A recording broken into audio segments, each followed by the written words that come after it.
Hey, what's up guys, Soldier Knows Best here. This is my review of the Razer Deathstalker Ultimate Elite Gaming Keyboard. This is a very long name for a keyboard, but this is supposed to be the keyboard to kill all other keyboards out there. Has a lot of cool features to it, including a touchscreen and some other things I'm about to cover in this review, but first we're going to talk about the design and the hardware.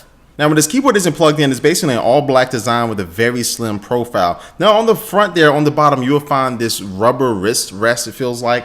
Now, I'm not a total huge fan of this because it does attract dirt very easily, and lint and things like that that are floating around get stuck to this thing, and it's not very easy to clean at all. Now, one thing I do like is the braided fiber cable that's used to connect this thing to your computer. And as you can see, it will be taking up 2 USB ports on your computer. Now, the good thing is that it's not going to require you to plug this thing into an outlet in your wall, but you do need to make sure you have enough room as far as your USB ports.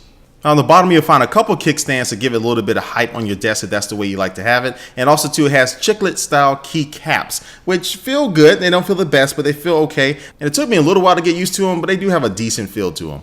Another good thing about these keys is that they are tricolor backlit keys, meaning you can basically create almost every single color of the rainbow. You can adjust all the different colors in the software settings, and it's really good just for if you're going to be gaming at nighttime, you'll be able to see the keys, but also you can adjust it to any color that you want to kind of match your desktop.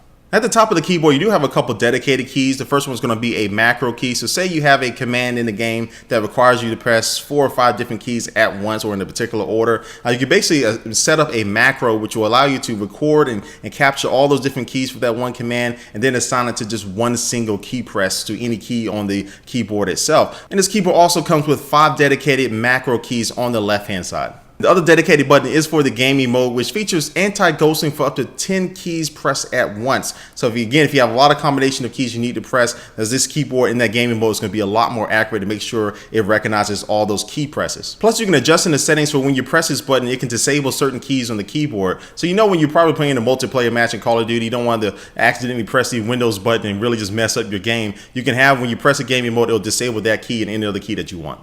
But then the big feature of this keyboard that makes it stand out against all other gaming keyboards is that on the right hand side you have a big 4-inch touchscreen that is running the Razer Synapse 2.0 software. And this is going to allow you to use this touchscreen as a trackpad if you wanted to, but plus you can also run a good amount of different widgets. And also the software that comes with this keyboard allows you to change the background of the trackpad itself, so you can add any custom image that you want to it to kind of personalize it to your liking, which is a nice added feature. And on top of the trackpad, you'll find 10 tactile keys, which will also change with the screen or whatever widget that's running on the touchscreen down below. And you can press those to do different things, interact, and those have a very nice response and feel to them as well. And some of those widgets include a number pad widget, a time widget, even a Gmail widget, so you can log into your Gmail account and check your email while you're playing some games. And also it does have a Twitter and Facebook widget as well, but I'm not really a big fan of these two widgets because they're not really designed for a touchscreen, let alone a screen of this size. So I think they could have spent a little bit more time to design those widgets because those are probably going to be the most popular ones out there. But one widget I am a big fan of is the YouTube widget. It seems to be very well done. It allows you to watch basically any video on YouTube. You can log in to see videos from your subscriptions if you wanted to, and it does perform very well. The video does flow good. The frame rate is not all that high, but it flows well enough. And developers have also made dedicated gaming trackpads for certain games out there, including Battlefield 3, Counter-Strike, and Team Fortress. So this will allow you to use that touchscreen to access different menus or change your weapons or change your different power-ups